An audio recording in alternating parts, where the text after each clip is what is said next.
Olá, amigos de Safras e Mercado, sou o jornalista Alessandro Carvalho. Hoje é quinta-feira, dia 11 de julho. Estamos começando o nosso programa Papo de Câmbio. Vamos conversar com o nosso parceiro, correspondente cambial Lucas Berti, sobre o comportamento do dólar, que se aqui no sul do Brasil temos passado bastante frio, o dólar está quente. O dólar chegou a 5,70 de topo recentemente. A gente vai falar bastante disso daqui a pouco. Antes, eu tenho alguns recados para vocês. O primeiro é que nessa sexta-feira, 14 horas, Safras e Mercado tem uma live muito especial no nosso canal Safras TV, com intenção de plantio para soja, milho, arroz, feijão e também algodão, além de atualização de dados do trigo, já com indicações, portanto, para a safra 24, 25, 14 horas, estarei eu, jornalista, reunido com meus colegas consultores de safras e mercado, apresentando esses dados para vocês. Não perca, então. E safras.com.br, conheça a plataforma Safras, todas as informações para o agronegócio estão na plataforma Safras, aqui no nosso canal no YouTube, Safras TV, inscreva-se, ative as notificações, todos os dias a gente tem um vídeo novo para vocês aqui no nosso canal. Lucas Berti, muito boa tarde. A gente tem esse dólar batendo aí em patamares elevadíssimos, né, Lucas? A gente falou a última vez no nosso papo de câmbio ao finalzinho de junho, e já falava, vou compartilhar aqui a tela, de um dólar que estava ali testando, chegando nos 5,50, né? E olha só, foi bem além desse patamar, né, Lucas? Ô, Alessandro, muito boa tarde. Agradeço novamente por participar aqui, o pessoal de casa aí que está nos assistindo. Sim, o dólar chegou a atingir quase os 5.700, um patamar maior alta dos últimos 2 anos e meio. A gente não via isso desde janeiro de 2022. Realmente um dólar bastante pressionado, um dólar pressionado também no período fora do Brasil, mas o Brasil liderou. O Brasil lidera sempre muito essas oscilações muito extremistas assim da nossa moeda, né?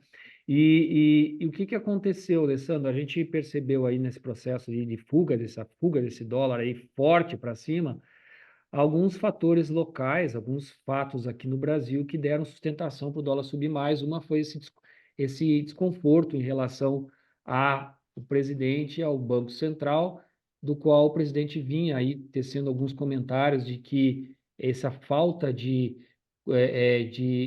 iniciativa do Banco Central em cortar os juros vinha gerando um certo tipo de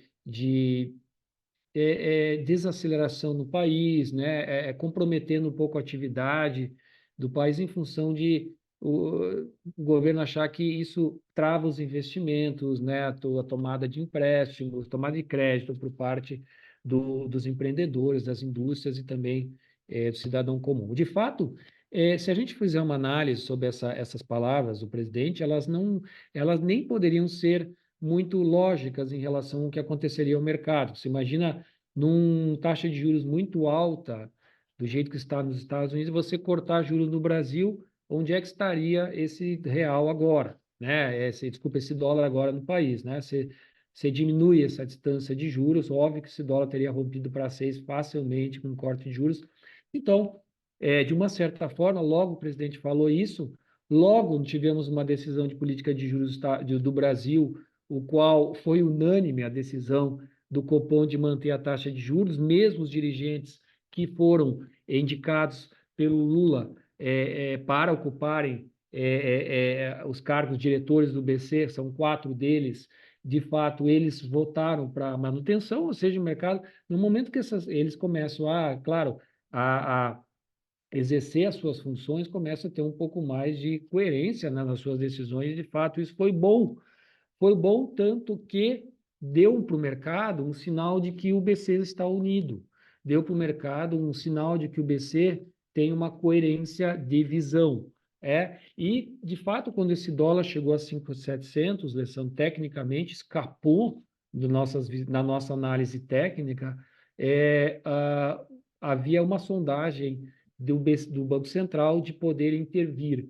Isso ajudou o dólar a cair fortemente, e fez o governo entender um pouquinho, especialmente pelas palavras, o porta-voz mais, digamos assim, uma forma um pouco mais consciente, que foi ministro da Fazenda Haddad, afirmando que BC ia manter sua autonomia depois, no ano de 2025, com um novo presidente, e que entendia que a autonomia do BC era importante.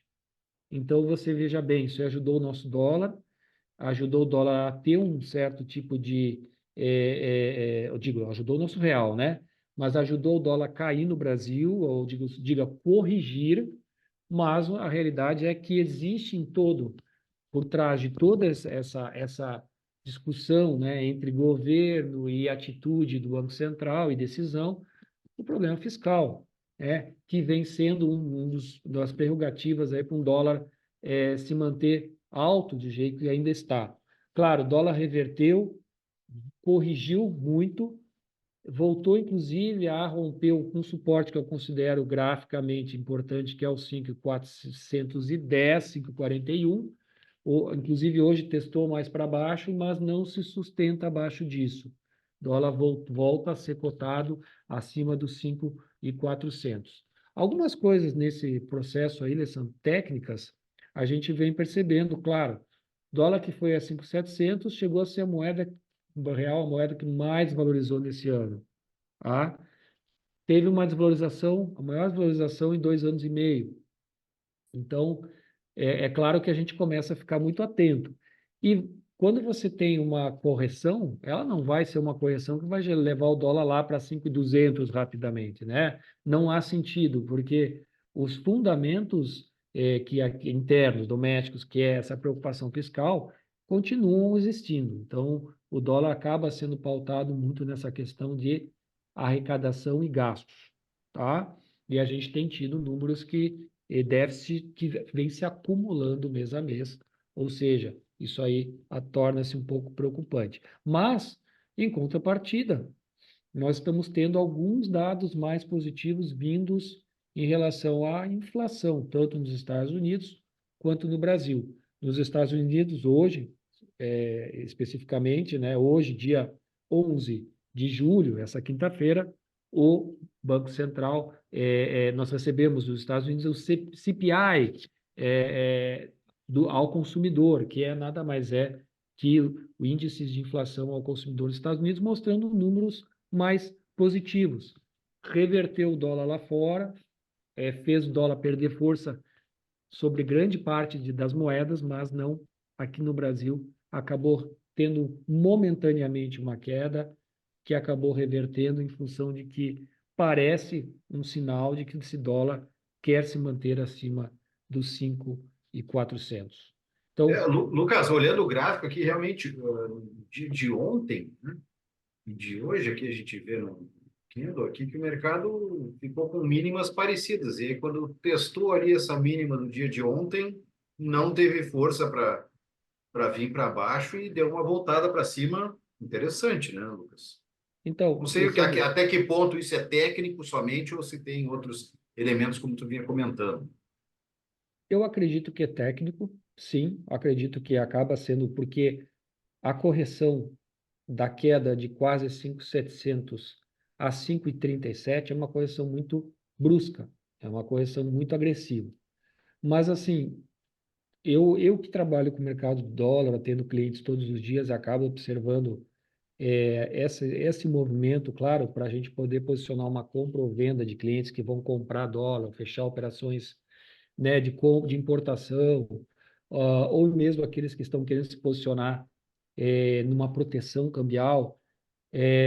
O que eu posso te dizer em relação ao que eu observo desde os últimos 8 anos que eu venho trabalhando é que para que um dólar se consolide num patamar e forme uma outra banda de negociação, normalmente precisa fechar nesse patamar. O dólar não está fechando abaixo de 5.400, entende? O dólar testa, mas ele não tem força para ficar ao final do dia. Ou seja, esse fator, quando você tem aí 2 ou 3 pregões que o dólar começa a fechar num patamar de consolidação, digamos, por exemplo, testou hoje aí o 5,37 novamente, mas ele não está consolidado. Se ele não fechar abaixo desse nível por 5.400, ele não se consolida. É apenas uma oscilação momentânea, entende? porque o mercado prova que tem compra nesses níveis, e a compra é muito forte, tanto é que o dólar está em 5.444 agora, 5.440 nesse momento, né? Uma alta de quase 0,5%. Então, na minha observação técnica, tirando Fibonacci, análise de médias móveis e todo esse processo técnico que os analistas costumam observar, é uma observação em relação a como se consolida essa banda. E a gente não tem observado isso. De fato, em termos de fatores ainda quesitos fundamentais, a parte de números inflacionários, nós estamos tendo uma melhora. Estados Unidos está tendo um bom crescimento, o PIB vem avançando e a inflação está caindo, né? Ou seja, aquele termo estagnação, ele para de existir, que é aquele termo de estagnação quando o país não cresce e a inflação não para de crescer também, certo? Agora, quando você tem o oposto, nós saímos daquele termo, né, geral de mercado, e a gente começa a ter uma melhora no sentimento de mercado. Mas aqui no Brasil, por alguma razão, além de técnica, quase uma correção forte, esse real não consegue ganhar tanta força. Ele continua, ó, ele se sustentou de novo acima, o mercado está dizendo alguma coisa. E esse alguma coisa significa ainda não temos uma definição, questão clara sobre as questões fiscais do país, né? Desse controle fiscal. Estão se discutindo tributações, é um jogo de diversos segmentos que tem que ser discutidos, mas a gente percebe o governo, claro, com um pouco mais de comprometimento em relação a cortar gastos, isso ocorreu desde o último podcast que nós fizemos aqui. Haddad, inclusive, tivemos aí um pacote de comprometimento de corte de 25 bilhões dos gastos, né? Mas a gente ainda não tem realmente definido um pacote tão claro. Isso aí acaba, sem dúvida, tirando o interesse do investidor externo, porque lá fora o dólar, por exemplo, está perdendo força. O euro ganhou força sobre o dólar, outras moedas emergentes estão ganhando força sobre o dólar. Nós tivemos uma forte correção, mas eu talvez acredito, no meu modo de ver, pelo menos pelos próximos dias, se não tivermos uma notícia muito boa, que esse dólar acima de 5.400 é muito provável que se mantenha, ok?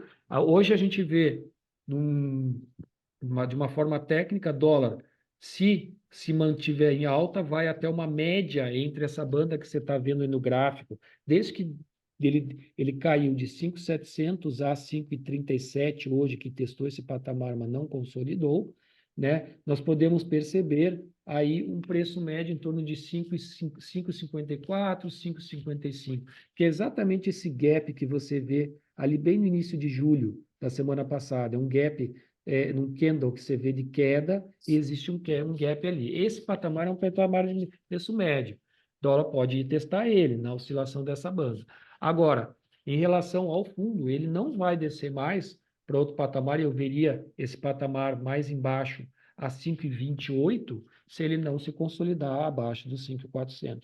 Tá, Alessandro? Tecnicamente é isso que eu enxergo. Teria que vir notícia muito boa dessa questão fiscal, uma cena mais confortável na relação entre governo e o Banco Central, né? Isso. E também uma sinalização ainda mais positiva em relação ao começo de corte de juros americanos, me parece, para o mercado conseguir descer mais, né, Lucas?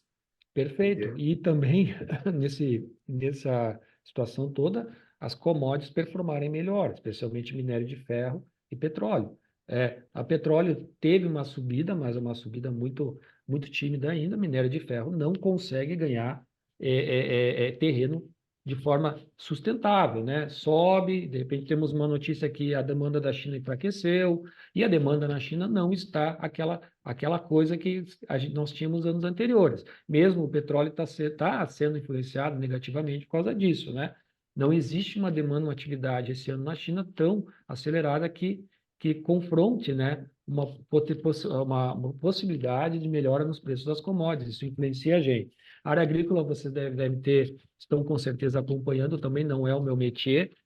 Já trabalhamos juntos no passado, Alessandro e você nessa área, mas eu não acompanho os preços das commodities agrícolas toda hora, mas você bem sabe que existe também essa situação da commodity performar bem para que nós possamos ter um real mais forte, certo? né? No momento que a gente vende bastante commodity, a gente nacionaliza e converte bastantes reais para o país, tá?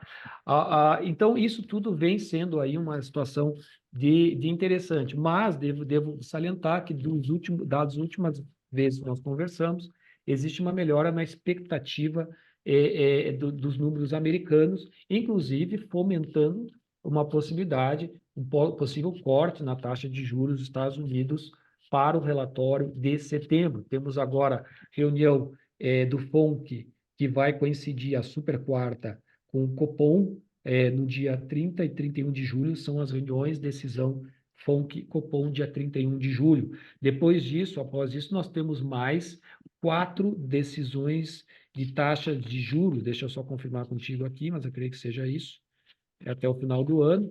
A de setembro, a previsão é que pode ser que os Estados Unidos venham a fazer um corte nos juros. Isso é bom para o nosso real. Claro, se vier a cortar juros lá fora, a gente torna a nossa moeda um pouco Nessa mais de forte. final de julho não deve ter mudança, mas talvez em setembro aí sim a gente tenha o começo desse ciclo aí.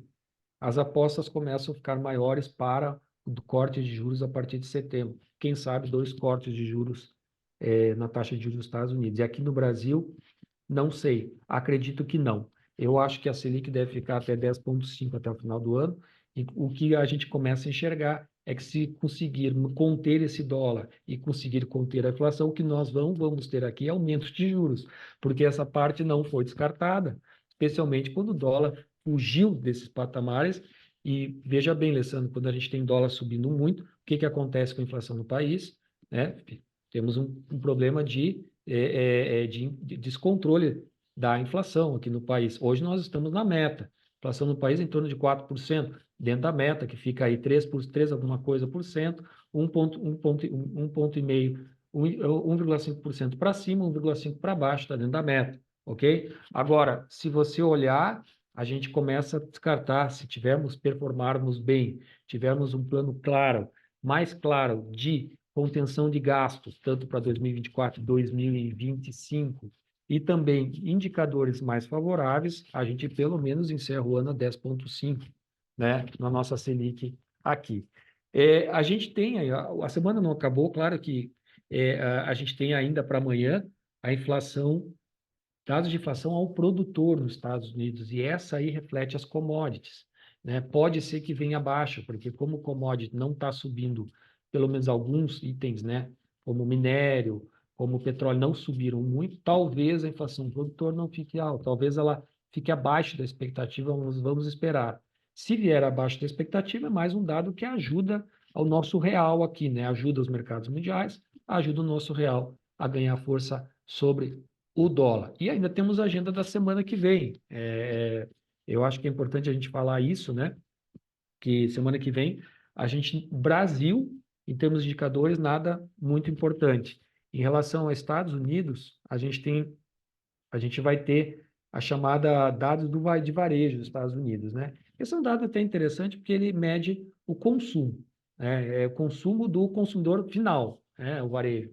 Então, é bom a gente acompanhar isso aí para a semana que vem, né, Sandro? Maravilha, Lucas. Temos aí um excelente panorama do dólar, né? Os correspondentes ao Casbert. Agradeço muito os contatos do Lucas, estão na descrição do vídeo para você buscar os serviços dele. Na descrição do vídeo também tem nossas redes sociais, assim como os próximos cursos e eventos de safras e mercado. E eu volto a destacar que nesta sexta-feira, 12 de julho, 14 horas, temos a apresentação de uma live no nosso canal Safras TV, muito especial, com intenção de plantio para a safra de grãos 2024-25, com dados já de soja, milho, algodão, arroz, feijão e também uma atualização dos dados do trigo. Não perca. Lucas Berti, muito obrigado mais uma vez. E até a próxima, Lucas. Um abração. Agradeço, Alessandro. Até a próxima. Obrigado. Um abraço para vocês aí.